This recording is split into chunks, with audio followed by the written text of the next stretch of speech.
Welcome to Litquake, San Francisco's literary festival. I'm Jack Bower, the co-founder and executive director of Litquake, and our festival is based here in San Francisco, and it runs from October 7th through the 23rd.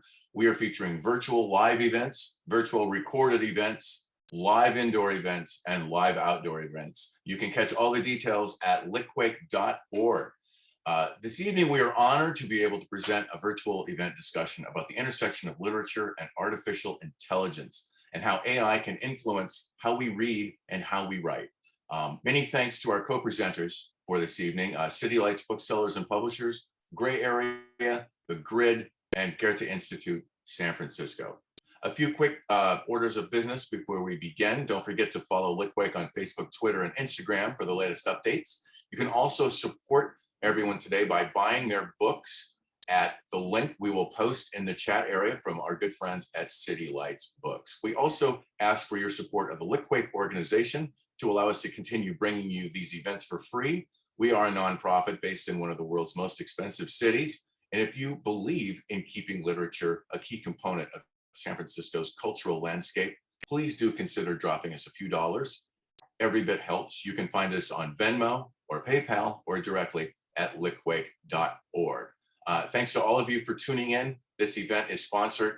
That's an old script, sorry. How many Zooms today? Really, I don't know. So let's meet our moderators for today. Vanessa Chang is a writer, curator, educator, and senior program manager at Leonardo ISAST.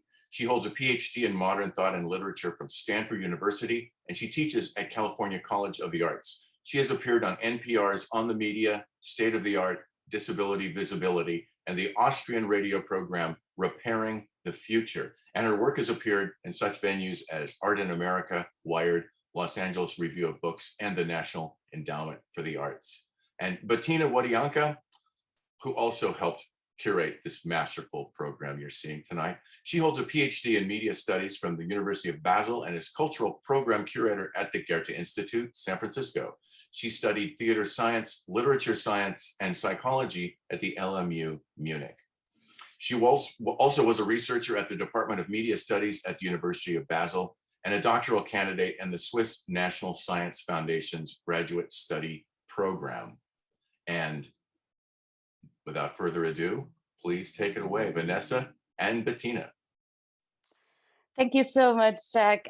It's such an amazing pleasure already, and thank you so much for putting that on. And welcome everybody to our panel discussion today. We are very excited about it. Reading, writing, robots, AI and literature, and we are especially thrilled about our three panelists who followed our invitation. Thank you for that. For this discussion, Catherine Flynn, Associate Professor of English at UC Berkeley, fiction writer, screenwriter, and columnist Stan Chan, joining us from Shanghai, and writer Robin Sloan, who is joining us from the Bay Area. Good morning, good evening, and hi. I think it's currently the middle of the night for you, Catherine, joining us from Ireland, which is pretty amazing. The structure of the talk is the following. Each panelist will introduce their work in a presentation taking around 5 minutes. After each presentation, we will have a brief conversation. And after all the presentations, we are starting in a broader discussion, which all of you are joining us for that. At this point, we will also tie in the questions coming from you, dear audience. And now we are there. Thank you so much for joining us, and please submit your questions, your thoughts, your comments at any point during the conversation via the Q&A function, and we are more than happy to include them in the conversation. And we really would love for you to be part of the talk and shape this conversation. So it's my great pleasure to introduce now our first panelist. Catherine Flynn is an associate professor of English at UC Berkeley, as I already mentioned, where she works on Irish modernist literature and culture in an European avant-garde context and on critical theory. She's the author of James Joyce and the Matter of Paris, published in 2019 with Cambridge University Press. She's editor of the forthcoming Cambridge Centenary Ulysses, the 1922 text with essays and notes, a facsimile edition of the 1922 Shakespeare and Company Ulysses, equipped with introductory essays, maps, photographs, and footnotes. Moreover, Catherine Flynn also hosts a related podcast, U22, the Centenary Ulysses podcast. She is director of Irish Studies at UC Berkeley, where she hosts events featuring academics, artists, writers, politicians, diplomats, and entrepreneurs. Catherine Flynn has the research project lead of Irish, which combines methods central to literary criticism with elements of computational analysis. Welcome, Catherine. The screen is now all yours. Thanks so much, Bettina, for that welcome and that introduction. It's such a pleasure to be here this evening. Well, tonight for me, it's 2:30 in the morning in County Cork in Ireland, where I'm joining you from. So it's a real pleasure to be with you and to be taking part in this conversation. And I'm really looking forward to hearing what the other panelists have to say and what questions you, the audience, have. So let me share my screen and just show you a little bit about this course that I taught at Berkeley last spring. So the course is called Irish, which is a combination of AI and Irish. And it was a course on Irish drama, a transhistorical course that started in the 18th century and continued on to the 21st. And so this course merged or blended traditional methods of reading drama, thinking about drama, studying drama, with computational techniques. So computational analysis, and also, maybe most interestingly, a text generator, an artificial intelligence trained on a corpus of Irish drama that wrote scenes. This opened up very interesting new possibilities and also shed light, actually, in surprising ways on things that people have been thinking about for a long time in Irish drama. So this course, it combined, often people talk about digital humanities as a kind of alien presence in English departments, as something that's taken from the social sciences, imposed on in kind of humanities circles. But this was really about augmenting traditional methods with digital methods.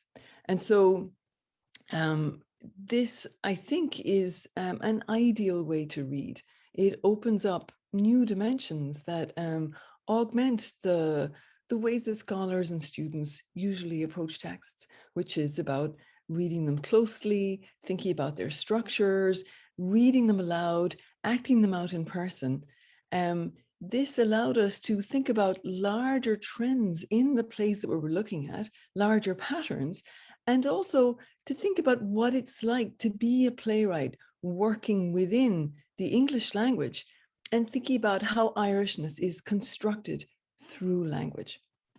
So because I don't have any training in these digital methods, I turned to a colleague of mine in the computer science department, David Banman, who coordinated the computational analysis and created the text generator for us. This is very easy for David, who works on it a lot, but his area of expertise is the novel.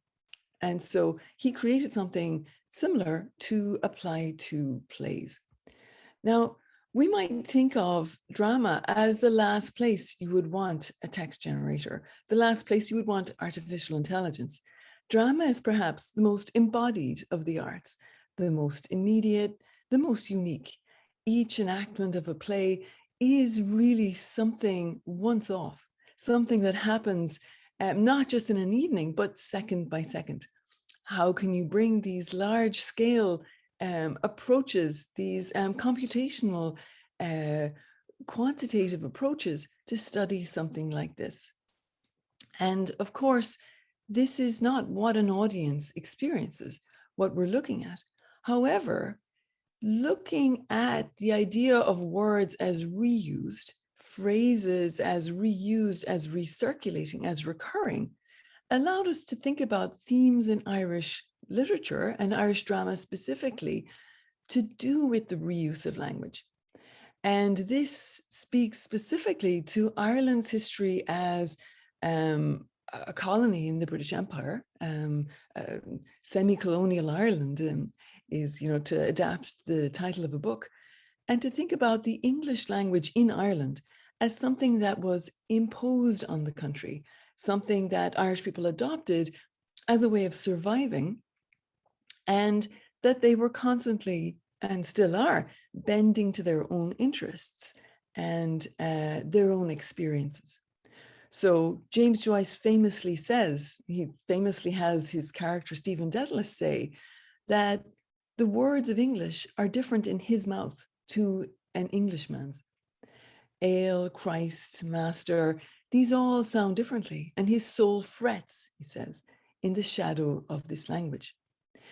And we can say that what was very interesting in this course was that the themes of mimicry, of repetition, of being trapped in language, of being forced to utter words that are not your own, were heightened by the computational methods that we used and the text generator that we used.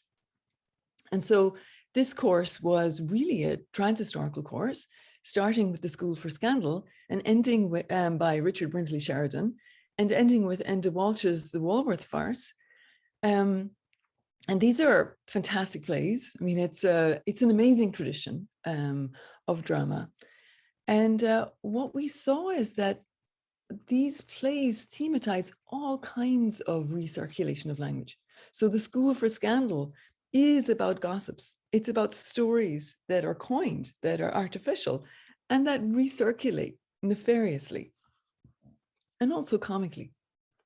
And jumping to the end, the Walworth Farce is about a father who traps his sons in an apartment in London, they're immigrants, and forces them to reenact the events right before their departure for England, over and over again.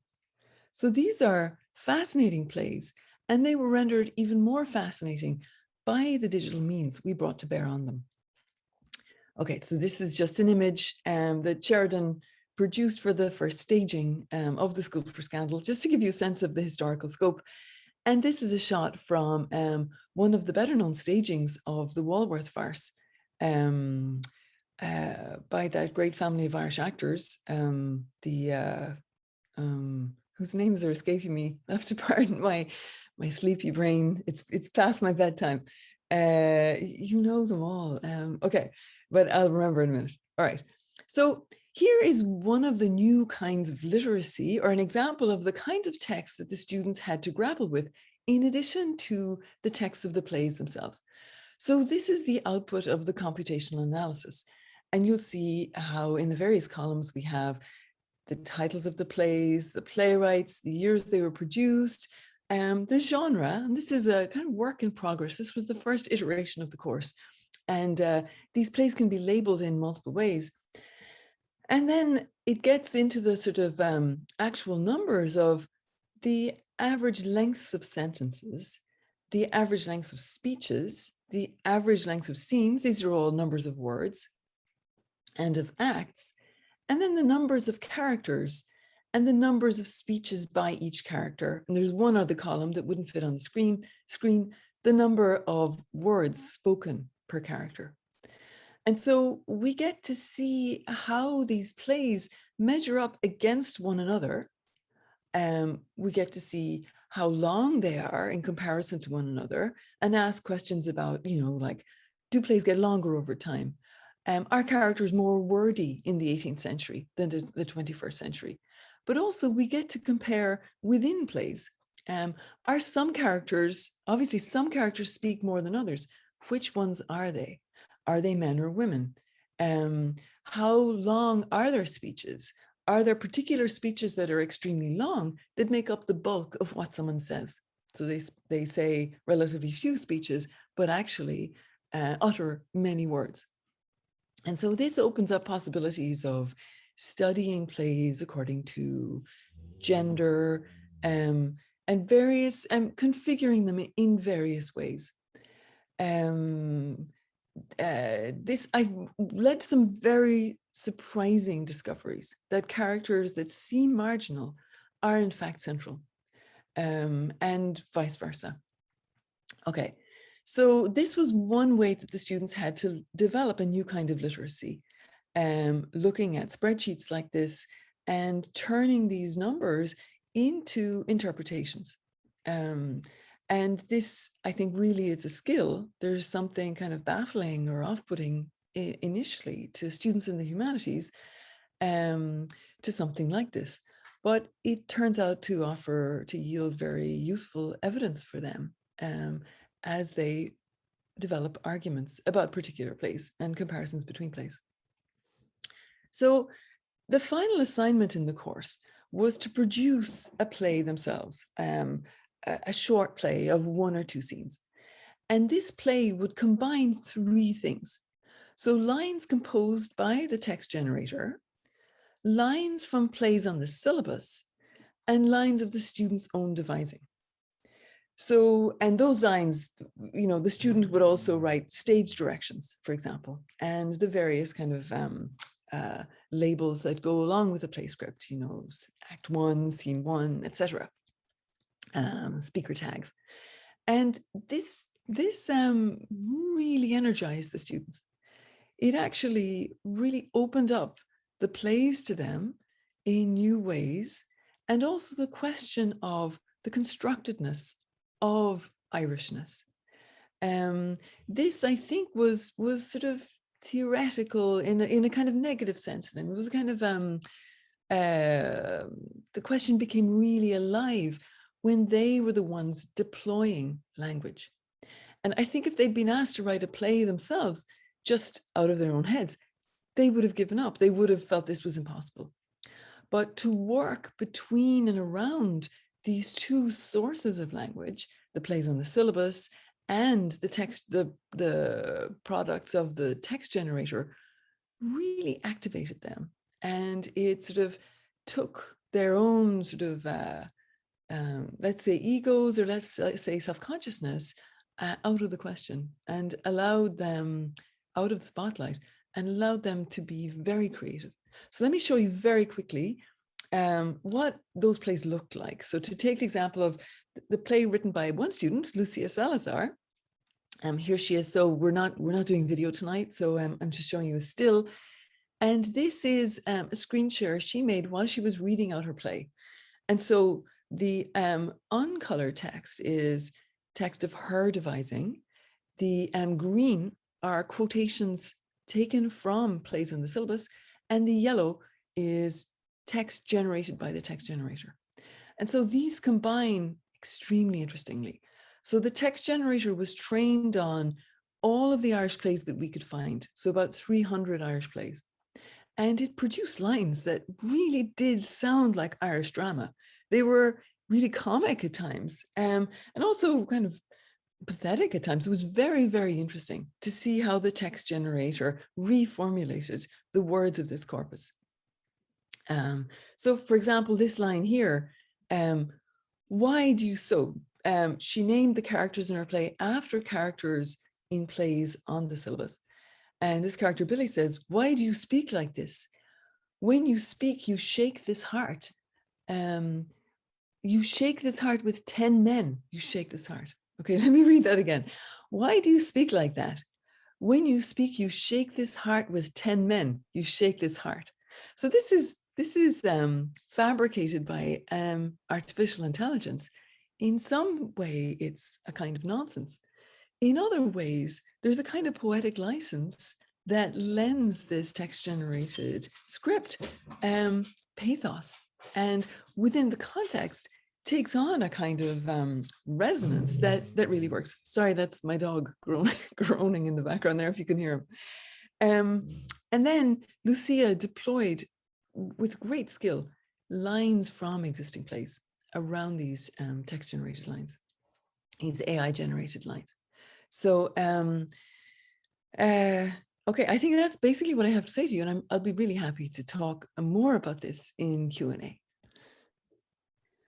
Thank you so much, Catherine. This already gave amazing insights in a very short time of what you have been working on in the seminar. And there are so many questions right away coming up, like especially when it comes to how we work normally in literature with plays and with drama.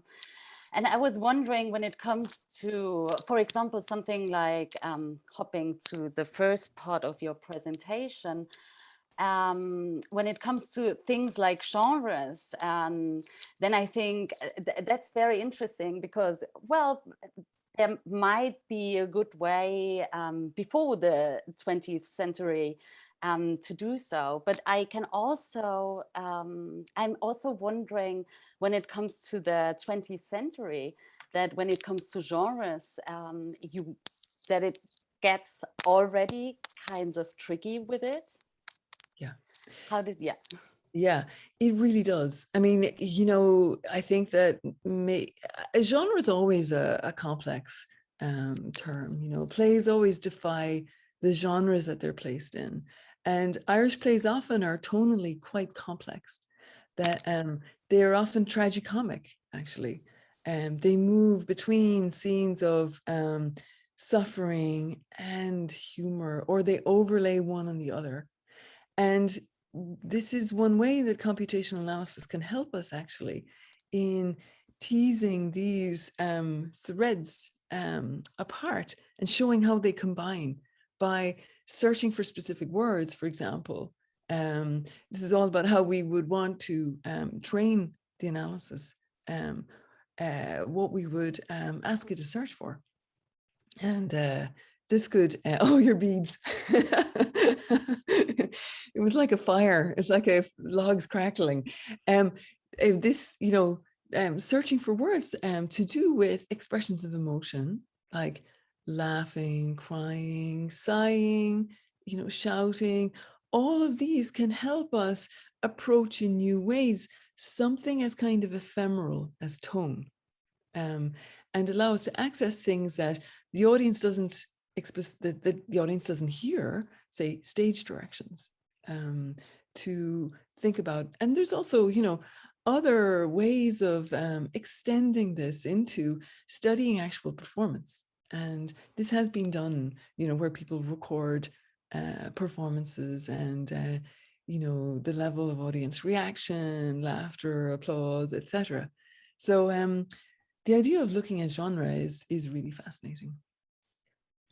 Catherine, this is really interesting comment that you made as well about this tension, right, between algorithmic and humanistic approaches. I mean, I think you talk about new forms of literacy and how to, you know, in many ways define the kinds of questions that you need to ask when approaching this work.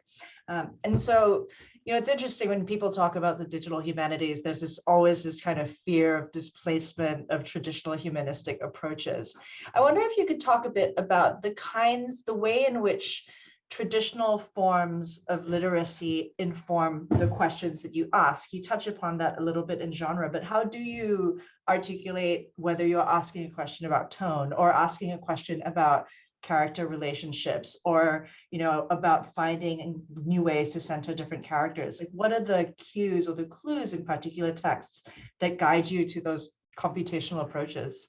I mean, I think the fear in humanities departments is very well placed, you know, that these techniques taken from the social sciences can be blunt tools that might be seen to perform in a way that is satisfying, that traditional humanities approaches don't. You know, the kind of cliche about the humanities is there's no right and wrong, you know, and how can that actually achieve anything?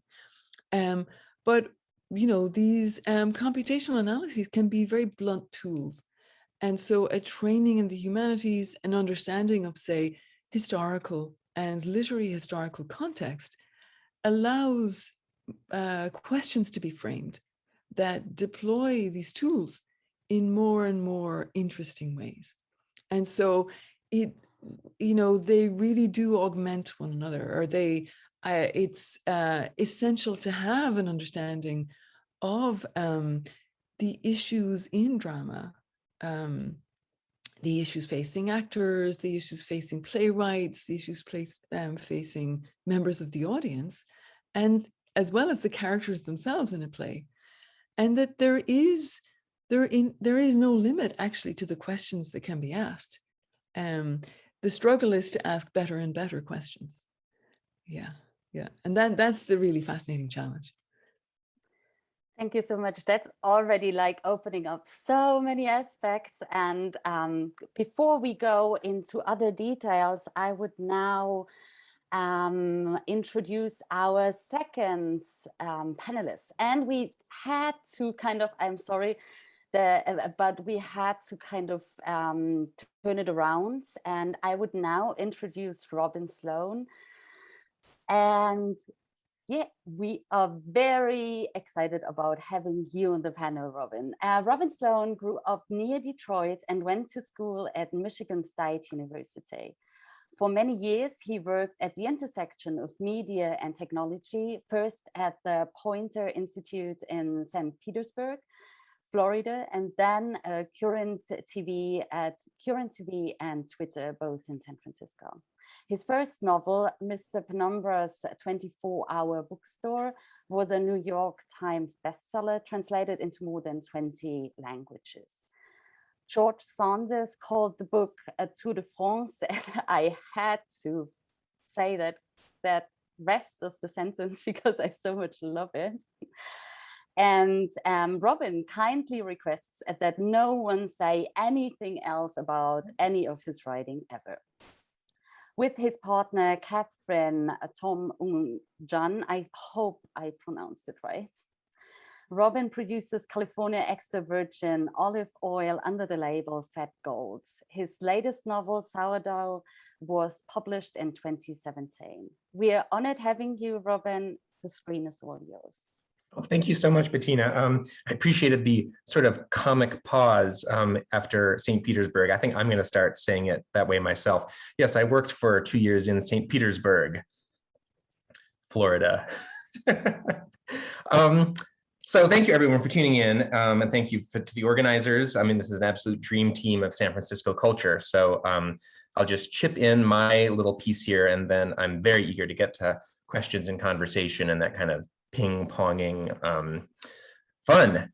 What I want to do is give you all a little report on my 5 years spent engaged with the technical material part of machine learning, and I want to share with you the feelings that it has revealed to me. Now, first, I just want to establish the premise. You may or may not agree with me, but I do think that I'm right.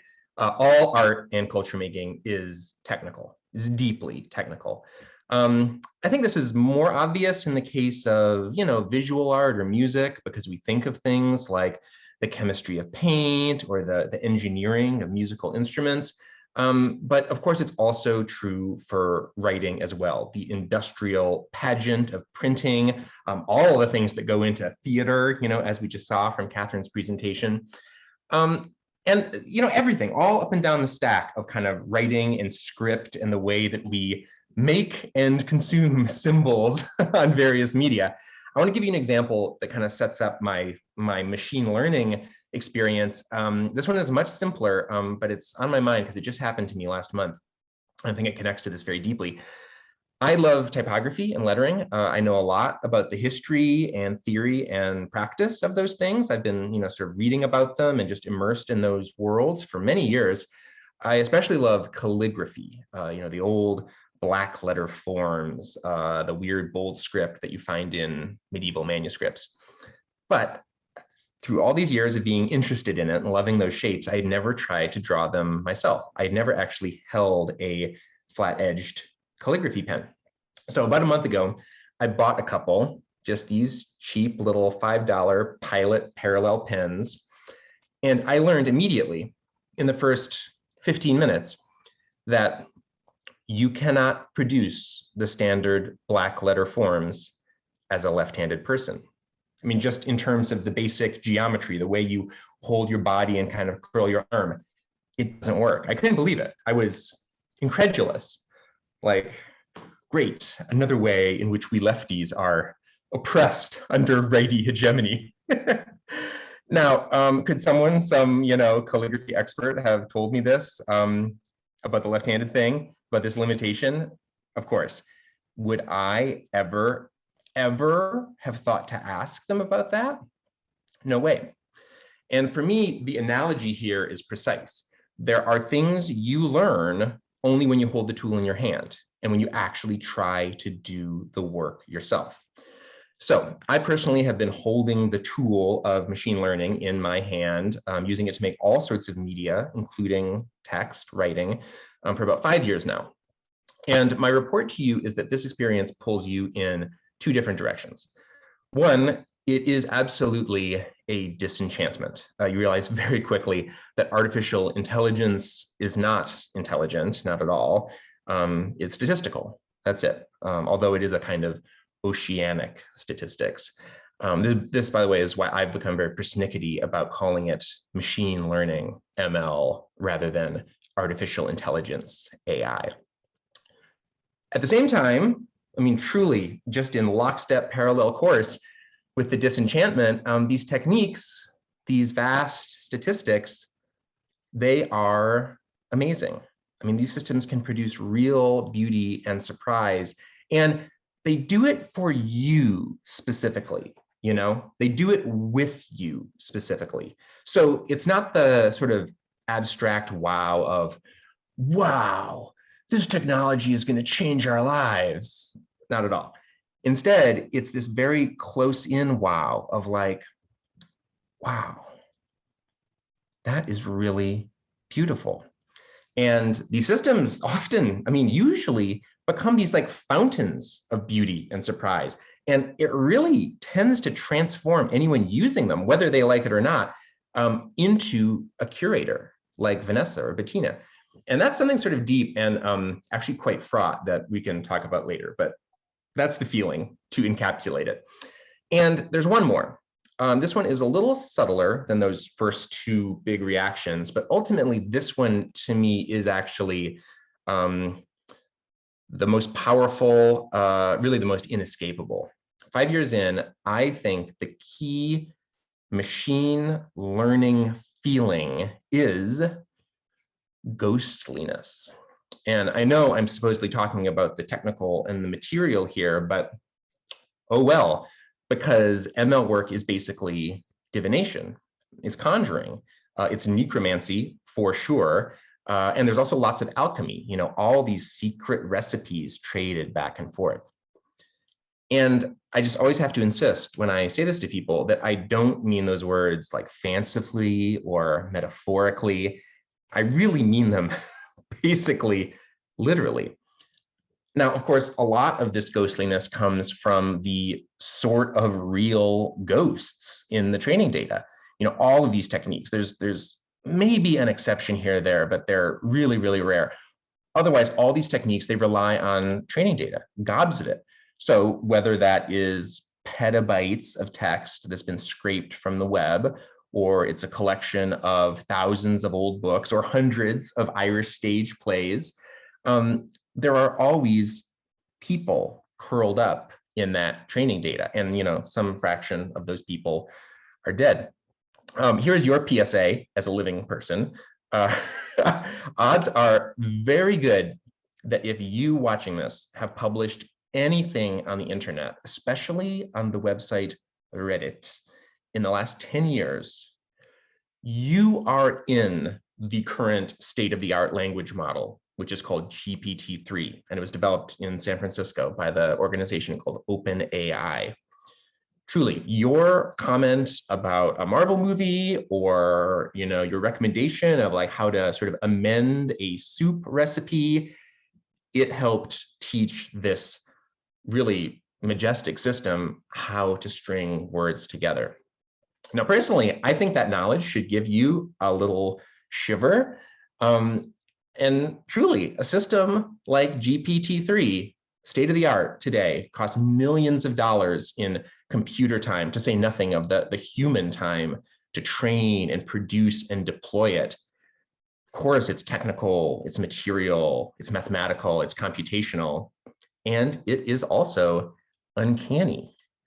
It's ghostly. So for me, 5 years in working with this stuff, really, really close to the code, that feeling has become really almost all of the appeal.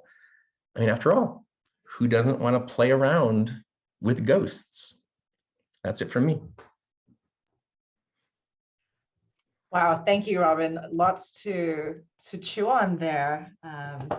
This notion of the uncanny, I think, is something that has long haunted new technology. So I think it's a really kind of new iteration we're dealing with right now.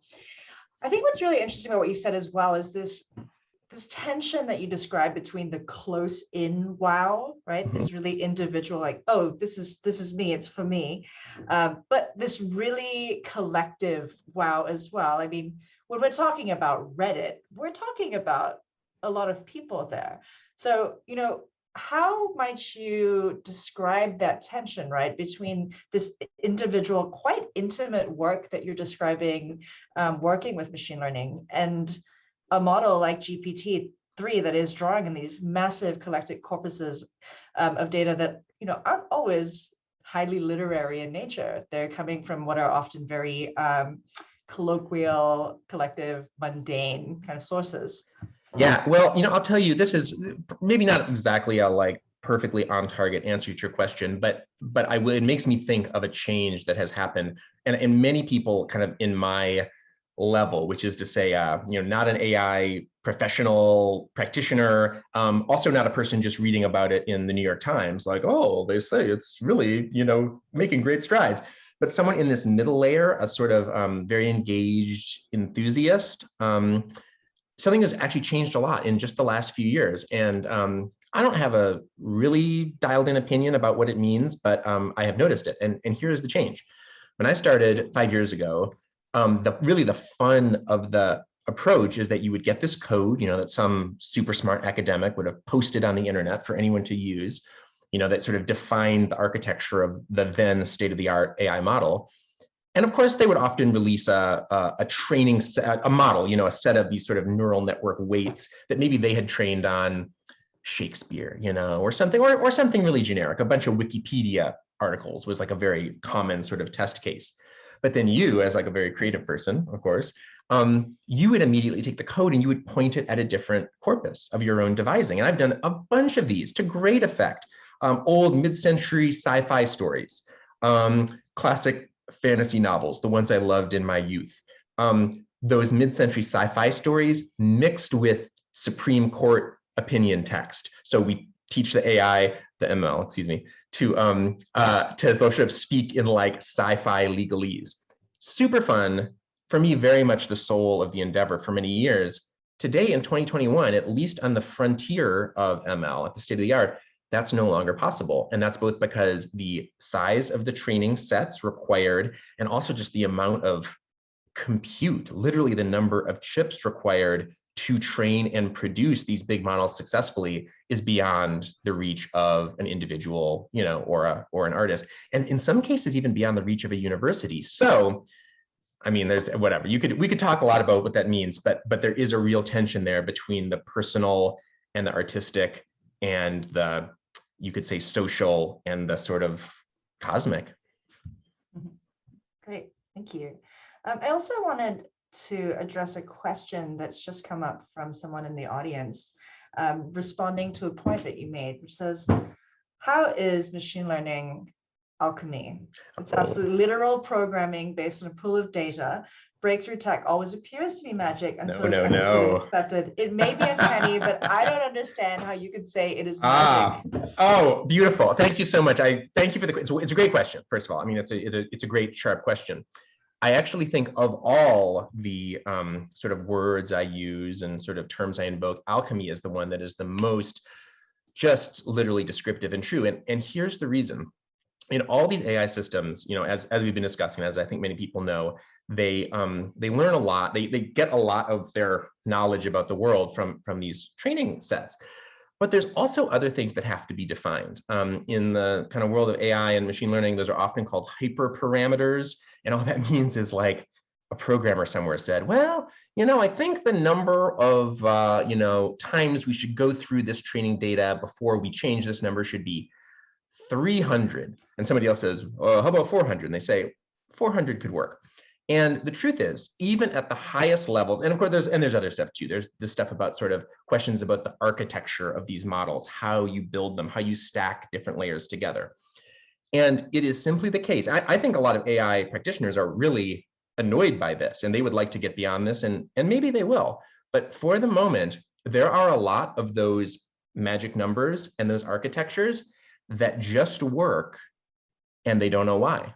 And so it becomes this sort of network. I was literally earlier today diving into one of these new models that's kind of new this summer. I was sort of trolling in chat logs for these people who are trading these numbers back and forth. They're like, try 32, and somebody else says, I had better luck with 40. And so that's what I mean by secret recipes. It is not a purely rational process that sort of unfolds from first principles, the way we often imagine that computer code must. Instead, there are these levers you pull or these dials you turn, and boy, for some reason, 3 o'clock seems to be the right setting. Nobody knows why, but you heard it from your friend at Stanford, and so you told your friend at Google, and on it goes. Great, thank you. One more, well, there's a couple of questions in the Q&A also relating to what you asked about Reddit, because Reddit's a really interesting corner of the internet. I have some areas that I like to plumb and some I try to stay away from. Sure, yeah, that's natural. So I guess, these two questions that came up in the Q&A are asking maybe two sides of the same question. One is that, why Reddit? Why not something like Twitter or Tumblr or WordPress? And the other aspect is, what is it about Reddit? What are the implications for what we contribute as individuals to Reddit as a system? So, as a community of people, that Reddit's famous for some really complex, often problematic communities and responses. So how does that inform this work moving forward? And how does it then continue to shape what we say and how when we are working with these large scale tools? Those are big questions, and I have to say that I don't have the answers to most or maybe any of them. I can say that as people think about, and again, I'm really focused on the state of the art here. There's still a lot you can do using these. These tools are 18 months old, so they're hardly like dusty relics, and these are still firmly in the realm of like, you really get to decide what goes into it. And I think for me, there's something about that that's deeply appealing, not least because you feel like you have some control over an otherwise sort of strange, uncanny, unpredictable system. But if we are talking about the state of the art, and more people are, because it is on that cutting and bleeding edge that these truly astonishing powers of what seem to be reasoning and deduction are happening, you need so much data. It's just the amount is, it wouldn't have been possible before the internet. Many people in the machine learning field, they say like, what a strange sequence of events. People had these ideas about how to build these models in the 70s and the 80s. They couldn't act on them because they didn't have enough training data. They didn't have enough data of any kind. There just wasn't that much in the world. So we built a World Wide Web and we all typed into it for 20 years and posted all our photos in the billions. And now they're like, I guess we have our data. So I think the short answer is I actually don't know exactly why OpenAI chose to use so much Reddit text in this model. They used it alongside other things too, Wikipedia and I think some legal arguments. There's a whole weird bucket of stuff. But I surmise, and I say with some confidence, that the reason they decided to use it is that there's so much of it and it's right there. And when you need that much data, when you're that sort of hungry for it, that's pretty irresistible. Awesome. Thank you, Robin. All right. We'll save some more of these thoughts for our discussion as a panel later. With that, I'd like to turn to our next and final panelist. So very delighted today to introduce Chen Quifan, aka Stanley Chan, who is an award-winning Chinese speculative fiction author, translator, creative producer, and curator. Stan is honorary president of the Chinese Science Fiction Writers Association and has a seat on the X Prize Foundation Science Fiction Advisory Council. His works include the novel Waste Tide, which Liu Cixin, China's most prominent science fiction author, praised as the pinnacle of near-future science fiction writing. He also co-authored with Kai-Fu Lee the book AI 2041, 10 Visions for Our Future, and has garnered numerous literary awards, including Taiwan's Dragon Fantasy Award and China's Galaxy and Xingyin Nebula Awards. His futurism writing may also be found at places like Slate and X Prize. Stan previously worked for Google, Baidu, and a VR mocap leading startup Norton Technology for over 10 years. He currently lives in Shanghai and is the founder of Thema Mundi Studio. Without further ado, Stan, I'd like to invite you to share your work with us. Thank you so much, Vanessa and Bettina, for having me here. So have this conversation across different time zones. Like I really love to visit back to San Francisco, but it's kind of impossible, I think, in recent days. So I've been there for quite a few times because I used to work for Google. So I travel a lot to Mountain View and San Jose for sure. So I apologize for previously trapped in extreme climate change. The suddenly like heavy raining like caught me in the cab. So I have to make the transition. So apologize and thanks Robin and Catherine for your so insightful and inspiring sharing. So it's totally tapping to my interest. So as Vanessa mentioned, I currently had a new publication called AI 2041. It's co-authoring with the best-selling author, Dr. Kai-Fu Lee, who also the very famous entrepreneurs and also investor in China and America. So we actually worked together for like over 2 years time. So we spend a lot of time in interviewing so many like scholars, researchers, and entrepreneurs who working on AI development. So we built up this 10 stories set in 10 different countries were widely based on the scientific fact and the current development of AI technology, but to speculatively push it forward over the next 20 years. So I definitely would love to have you to check it out. But today we're gonna talk about AI and literature, which is quite interesting because I doing this kind of experimental writing, collaborating with AI back in the days, I think it was 2017. So I had an anthology entitled The Algorithm for Life. Actually is a tribute to Ken Liu, which is one of my best friends and also the translator of Free Body Problem, also the Hugo winners. So he got a piece called The Algorithm for Love back in, I think it's 2004. So it's pretty early stage of his work. It's talking about how like people got trapped into this kind of depression and couldn't help thinking about like if there's any algorithm within our consciousness, like running for a reason, for a result and seeking for love. So it's like that loop. So kept people like depressed. So that one is absolutely beautiful written. So I strongly recommend it to you. So when the time I wrote The Algorithm for Life, it's actually a collection, includes 6 stories discussing about the relationship between human and machine. So I'm actually have had a thought like, why wouldn't I like have a machine involved to help me to write one of the story? So because I used to work for Google for 5 years, so I reached out to my ex-colleague, Mr. Wang Yonggang, who used to be the Dean of AI Research Institute for Sinoventure, which is founded by Dr. Kai-Fu Lee as well. So he is an engineer and also a science fiction writer and fan.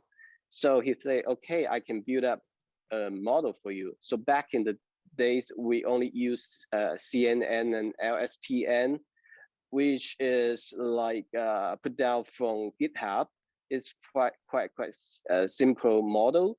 So we use it to we fed it with like millions of characters I've written. So all of them from my work. So there's no copyright issue.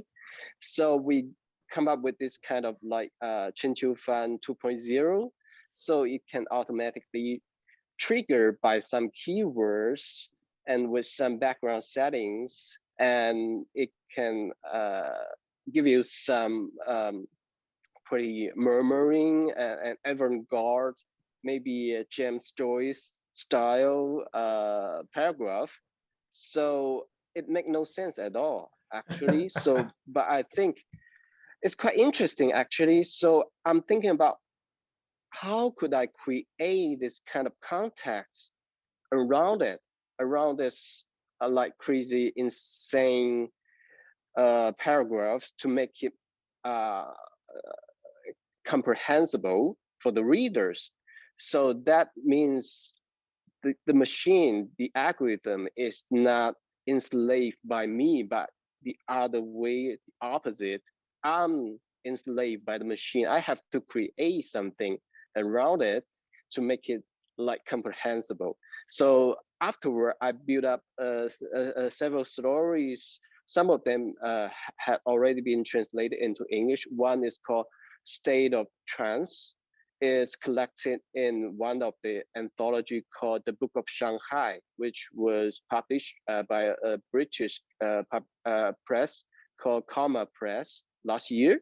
So it's actually embedded some of this paragraph generated by the algorithm. So you can see, if you read it, you can see it's totally like make no sense because it's confusing all the time.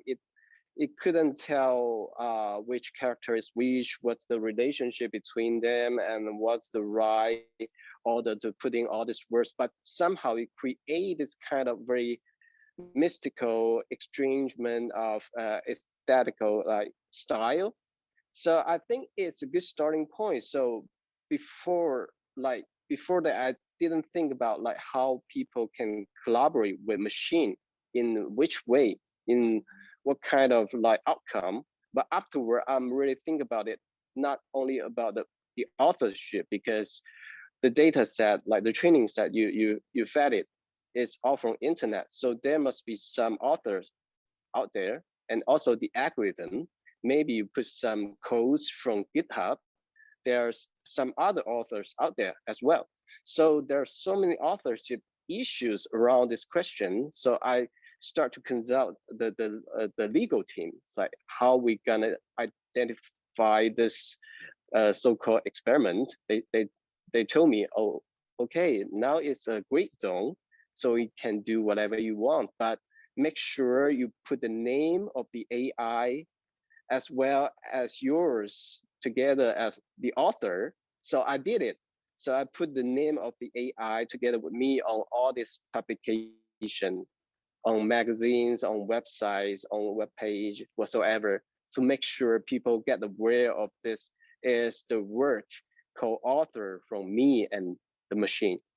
So that's only the beginning. So one thing happened very interestingly and surprisingly is afterwards, so in 2019, so I published the book, and like I think it's 2019 January, one editor like reached out to me. So he said, okay, right now we're running a very mainstream competition award on like all this kind of like short stories, novella, and novel, which was published a year previously on all this mainstream literature magazine. In China, there's like 20 or something, but there's like thousands of hundreds of pieces in there, but they not using the human jury, but the AI, an algorithm. So somehow they use this kind of algorithm to evaluate the balance, the beauty of the structure of each stories, and they give you a score. Using this score, you can ranking all this kind of stories. So you have this kind of AI literature charts. So this is something really happened in China like 2 years ago.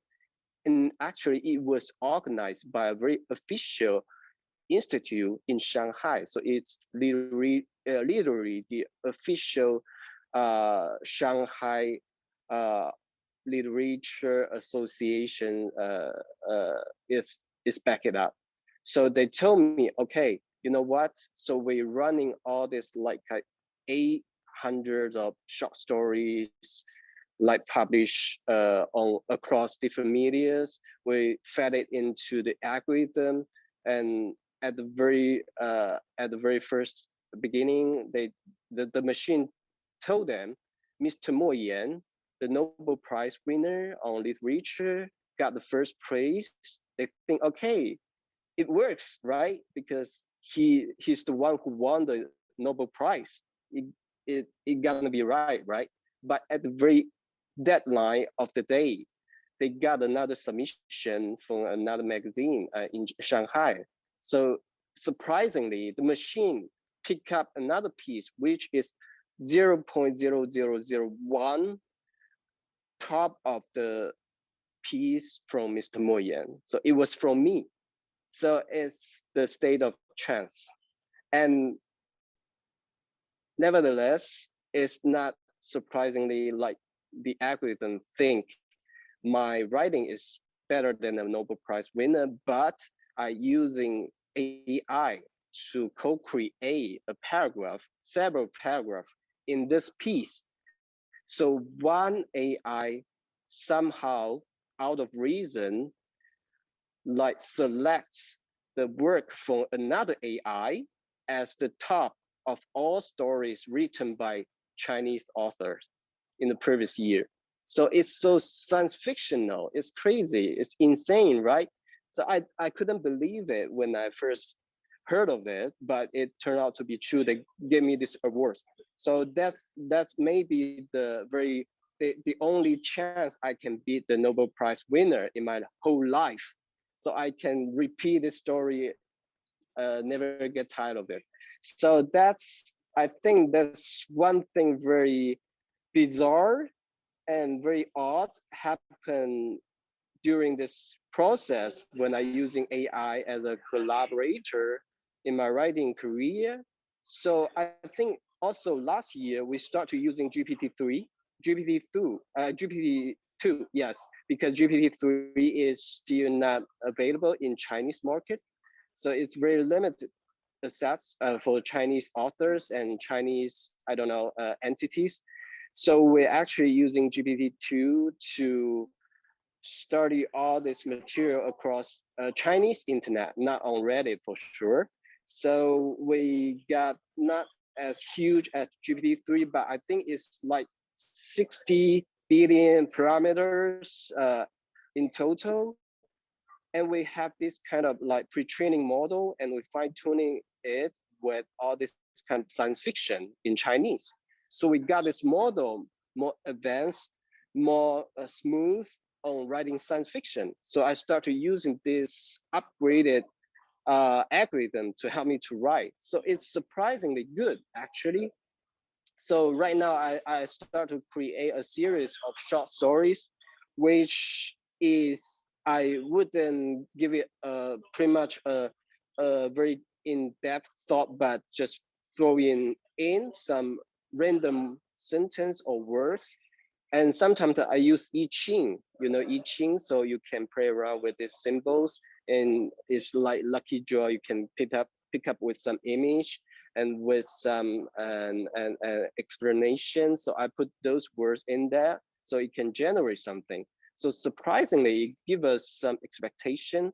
I would say it's totally out of your like imagination. For example, like I've written a short story called The Mars Odyssey. So actually the machine, the algorithm generates something like, okay, the Mars is just the opposite of the Earth. So what you need to do to traveling to Mars is just flipping from one side to the other. So which is kind of genius, I think. So it's totally out of your expectation and thinking out of your books. So it's out of your logic, right? So, but I think in science fiction, in speculative fiction is necessary, and somehow later on you can make it up with putting some more background information, some scientific explanation, etc., etc. But it's just like the idea, like incubator, it can trigger you with something may like you will never think of because you are in your own track, you are trapped in your own momentum. So right now I use AI as some kind of trigger to help me to think about it, to create something like maybe it's totally nonsense, but one in I think maybe 10 or 20, it makes sense and it sounds brilliant. So I think in the future, in a pretty long period of time, maybe it's the way how we co-author with machine. So AI could be a very useful tool, an assistance on writing and some other stuff as well. But yeah, so it really make me to think reflexively, to think about what is writing, so what is reading, what is literature, because you always use your personal experience, your emotion, your perception to fill in the blank, right? So when you're reading something, actually it's not from A, B, C, D to Z. You're writing everything out on the page, but maybe it's A to F, then to Q, then to Z. There are so many gaps in between the plots, between the actions, between the scenes, but your readers somehow can like fill in the gap using their own thinking, their own thoughts. So that's how beautiful literature is. It's kind of like triggering people's thoughts and connecting all our like sensibilities together. So I'm really thinking about what's the fundamental mechanism underlying all this behavior. So what could direct us to inspire us towards the future of writing and future of literature, because AI is involved. So that's what I try to ask, like both Catherine and Robin as well, because you are the one who doing the practicing and doing the academic researching. So I'm pretty sure you have a lot of things to say on this topic, but I also would love to share more with our audience to have a further discussion around it. So I think this is the fantastic journey happened on me during the previous few years when collaborating with AI. So that's my sharing for now. So I'm very looking forward to have further discussion with you. Thank you. Thank you, Stan. Wow, so much to unpack there. Okay, so one question that's come up and that I'm interested in hearing more about as well relates to that that jury, that AI jury that was used in that contest. So Arezou in the Q&A asked if there was anything that was common to the winning stories, anything that human judges hadn't noticed. And I might tack on another element there to say, did you see that there were maybe some cultural parameters around, you described them as beauty, structure, and style, that would inform those rankings as well? Right. So I actually asked, there's a company behind all this stuff, and I asked them, how do you decide the algorithm? What kind of parameters you using? But they wouldn't tell me because there's an engineer actually back from Silicon Valley. So he's from the US. He used to work for some big giants. So I'm not sure if there's any copyright issue there, but they just give me a very in detail score and a curve, like it's just like that, just like curving every story. So, but I didn't get the idea. So I think it's they will never tell us like how the algorithm make the decision. But I'm thinking about like there must be something like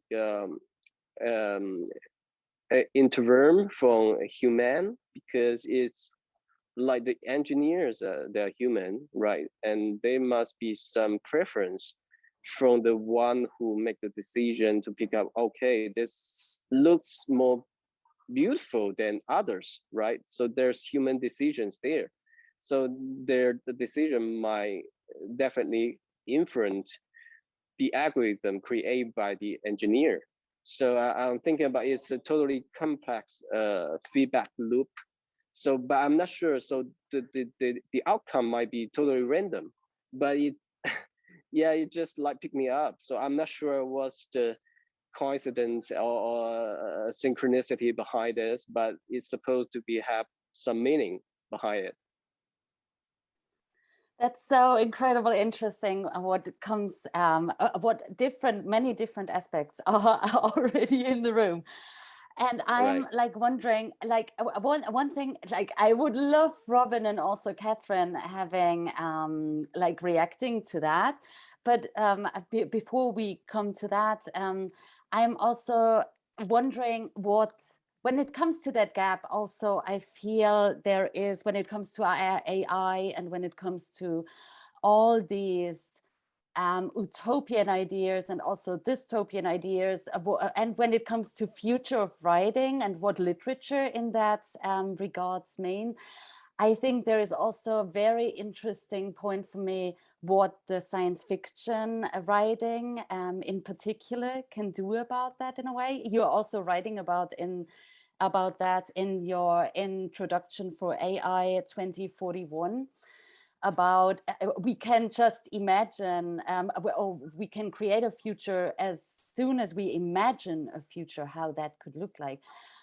But I want also to tie in the question from the audience because I think it's also connected to that. So somebody is asking, Mandarin is a language without tenses in the same ways they exist in English, but science fiction often has a focus on the future.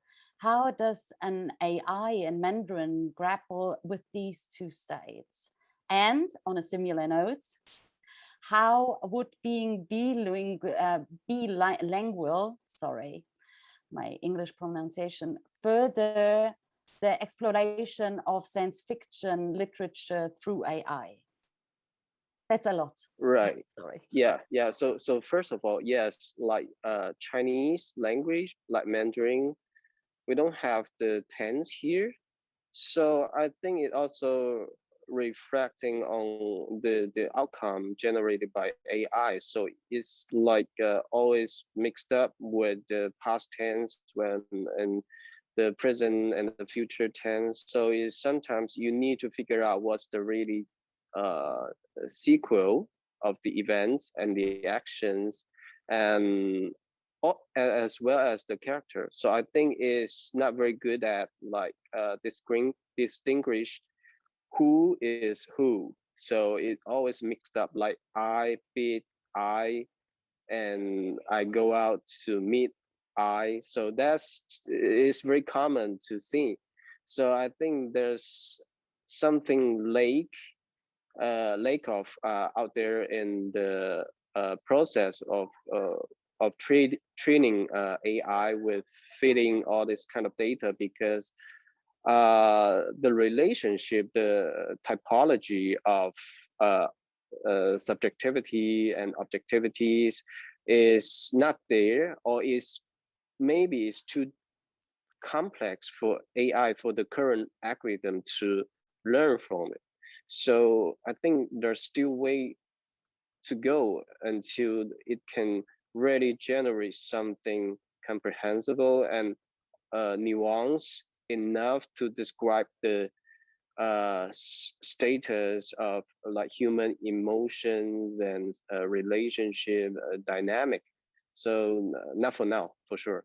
And also I think bilingual is another thing, because in I realized this when I have my own stories being translated into English. So my editor will always tell me, like, I'm kind of confused here because it seems not right on the timeline. And because in Chinese, we don't have the tense, and it might always, for us, it actually build up our mindset. Is the way how we imagine things, how we describe things, how we try to put them into language. So it totally reflects the way how language shaping our consciousness. So I have to redo that over and over again to fit into the tense of English language and to make all this timeline more linear to be adapted to the taste of English market. So I think in Chinese, totally like spaghetti. So all the timelines just like tangling with each other. Is like now is now, and the next sentence might just jump to 1,000 years ago. It's totally possible, but it's always confusing because it's not the linear narrative we used to read, right, in English market mostly. But I think James Joyce is another good example. Like it can condense like maybe thousands of years within 24 hours. Brooms walking around the street on Dublin. So that's like totally something I think is like pretty much like Chinese. So actually, that's my thought for now. If I can just jump in there, Please since do. you mentioned my, Yes. since you mentioned Right. Joyce, Jen, Right. I think Finnegan's Wake is an even better example of that, where multiple time frames are superimposed in single words, actually, and in phrases. I mean, I love this idea of language adapting and mutating and, you know, looking incomprehensible at first glance, but actually having a huge amount of depth that the reader can explore and unlock. I found your story about winning the prize so charming. I mean, you're so modest, but also the idea of an AI jury giving a prize to an AI generated story is really hilarious. But what I noticed with the text that we generated in the class is that human beings really are meaning-making machines. You know, we're ready to deal with whatever we're given, whatever mishmash of words, and find something meaningful in it. And that can actually teach us to express ourselves in new ways, you know, give us new tools to, you know, put our maybe unprecedented experiences into words. And so there is something hugely generative about these interactions. Even if they can seem frustrating, you say, oh, you know, this machine learning is just, you know, giving us nonsense. Actually, there's nothing that's really nonsense for us, you know, once we give something time, like once we actually spend some time with the words. I mean, I love the idea of the structure of a story being assessed by machine learning, you know, by an algorithm, like almost like a piece of music. And then I thought, but often in a piece of writing, it's the word that's strange, that's wrong, that makes it really wonderful. But you could imagine someone writing an algorithm to create that too, you know? So I don't know, there's just sort of endless possibilities. Right. I think also there's another concept called apophenia. So it's actually like talking about when you, the human brain like intend to seeking non-exist connection between different subjects, like imageries, like I don't know, concepts. So they'll build up this kind of like linkage between the two, but actually there's not. So I think there's something actually is the essence of literature, right? So because we're using metaphor as a very fundamental way of thinking and create all this kind of imagination within words and sentences, but actually there's no linkage and no connection at all. We just made it up. So I think that's the beauty of it. And I think maybe machine, I don't know, maybe they're pretty good at it, like pattern recognition. Maybe they're doing it poor, and maybe they will do it in a totally different way. So I think there's something we will love to have further exploration within this domain. Thank you so much.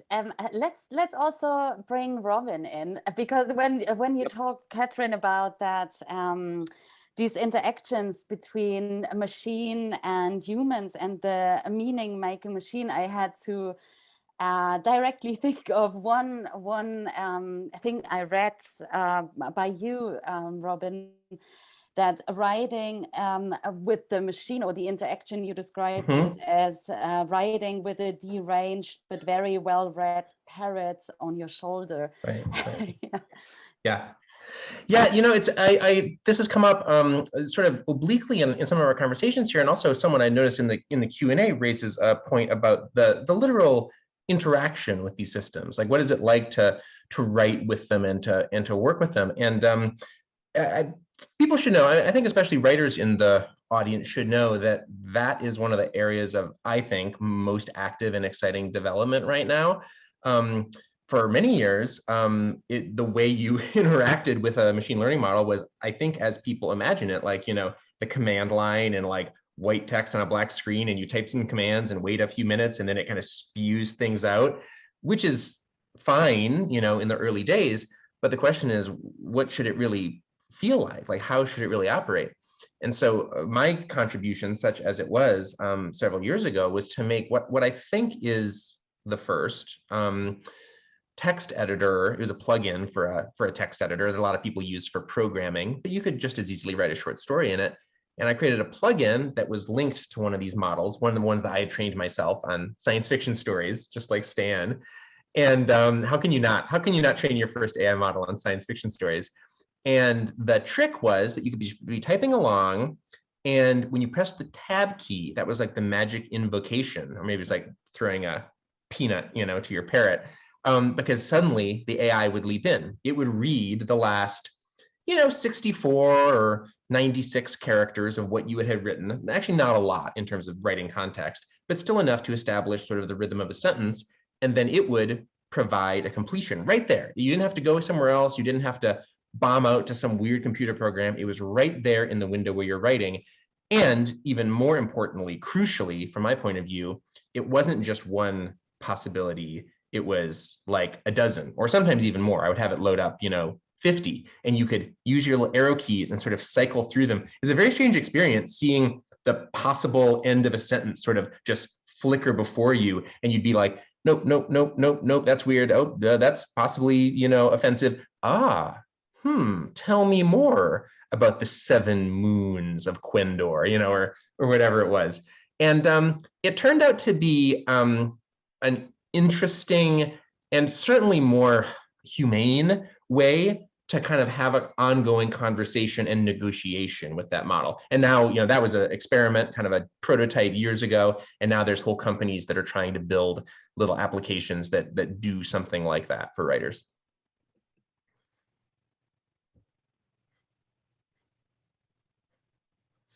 I should say that I no longer use it. It was fun to play with, but ultimately, from my point of view, not useful.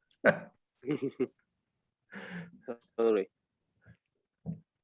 So one thing that really struck me in all of your presentations was this notion of a kind of intimacy and collaboration that, you know, we talk a lot about the kind of the threats of machines, robots coming over to take over our writing jobs, our creativity, and all of that. But there's this real sense of the human underwriting this work, and this real sense of kind of vulnerability and exposure and intimacy as well. And I'm wondering if you, any of you might talk a little bit more about that, right? Like, what is it about that is exposed? What is it that is heightened? What is it that is made more human or made more intimate by these processes that you're using?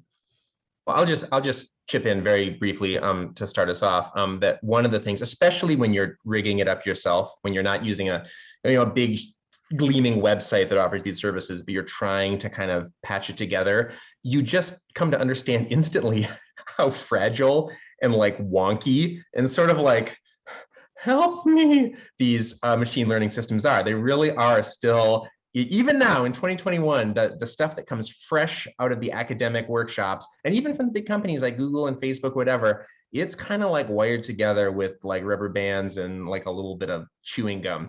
And I think just seeing that like very directly in front of you and often having to muddle through, it just brings the whole like pressure of the system down. This is not Skynet. This is, as you said, this is not like the writing machines coming to like take over all human creativity. It is a steam engine in like the year, I don't know, when were steam engines invented, like 1704. And it actually is about to fall apart at every moment. And that's the level at which you then begin to work. Yeah, I totally agree with you, Robin. So I think it's like what create the fear and anxiety of human towards machine nowadays totally the same back in the days towards the steam machine. And I think maybe some people would blame that like on science fiction and movie for sure, because we create so many dystopian imagination about robots and AI, Terminators, 2001 Space Odyssey, Ex Machina, etc., to scare people away from it. But now all you can see like AI, like machine is so lame, is so immature, is just like a baby, even like didn't walk by himself, like not out of the cradle or anything. So it's just still, I think, long way to go. And I think we need to learn to embrace it, to accept it as another, like, I don't know, like non-consciousness intelligence for now. So I think we need its help on any aspects to confront all these challenges and difficulties ahead of us, including climate change for sure. So I think the right attitude and also the positive one is to be open and to learn how to coexist with AI and machine. So because we need it. And we need to educate people, especially those who running the tech company and build up the system, to understand like why people are so afraid of it and what kind of risk we should be avoid like beforehand, and what kind of like principles and ethical rules we have to keep in mind. So is something we have to think ahead of it before we create an algorithm, before we running the code. So I think that's why it's so important to have the humanities like being engaged and involved into the loop. So not only like the scientist, the engineer take it all, not even the policymaker, because they know nothing about it. So I think it's more important like everyone sit down on the same table, like Macy's conference back in the days. So that's where the cybernetics came from. I think it's now we need to create something or to reimagine a future with machine, but beyond the binary, like fear or favor, but how to co-evolve together. I totally agree. I have two things to say. I suppose the first is, the idea of the uncanny valley, where, people are fine with robots until they become very like people, and then they just hate them, and that as long as, text generation is a little bit off and it's, clearly flawed, it's unthreatening. And the second thing is, and that, maybe it will become threatening when it becomes much better. And that brings up my second point, which is, I think ultimately the fear people have is that, say, thought workers will be put out of their jobs by AI, and that, copywriting, all kinds of production of language that people currently get paid for will be taken over. And I think the answer to that is that, it was exemplified by Robin's story of like looking at all the possible endings of the sentence and saying, no, no, no, no. Okay, that's offensive. That's interesting. And that ultimately we are readers. And sorry, that's my dog again. I don't know if you can hear that groan. He's like, it's time to finish. But and that, we can train ourselves as readers and as critical thinkers in response. And this is really where it can actually push us further, and where we'll always be, I think, necessary, or we always have a role that can't be replaced, that can't be taken over. And that these are ultimately tools, these are things that need human beings to deploy and to, as audiences and as critical audiences. Wow. I think I would love to go on forever, but also at that point, I feel this is just such a beautiful moment to say thank you to everybody. Machine learning. Thank you so very much for all of these insights. Thank you so much for sharing all of that with us and bringing all of these aspects into the discussions, which made it so enriching for all of us.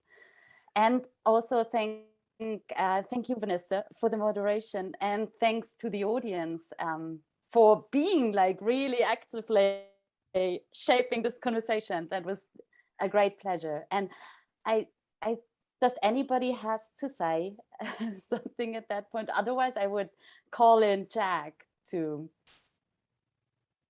call it a night, I would say, or call it a morning. Thank you. Yeah, thank you all so much. Yeah, thanks. Great. Great pleasure. Thank you, Have a good everyone. day. Have a good night. Thank you all for tuning in, and thank all of you in other countries for losing your sleep to sort of help participate in this program. And it was fantastic. It will be archived on our Facebook page and very soon on YouTube as well. And thanks to the audience for tuning in, all these people who like hung with us. The Litquake Festival continues through October 23rd. More details are at litquake.org. Thanks for watching, everybody. Good night. Good night. Good night. Ciao, ciao.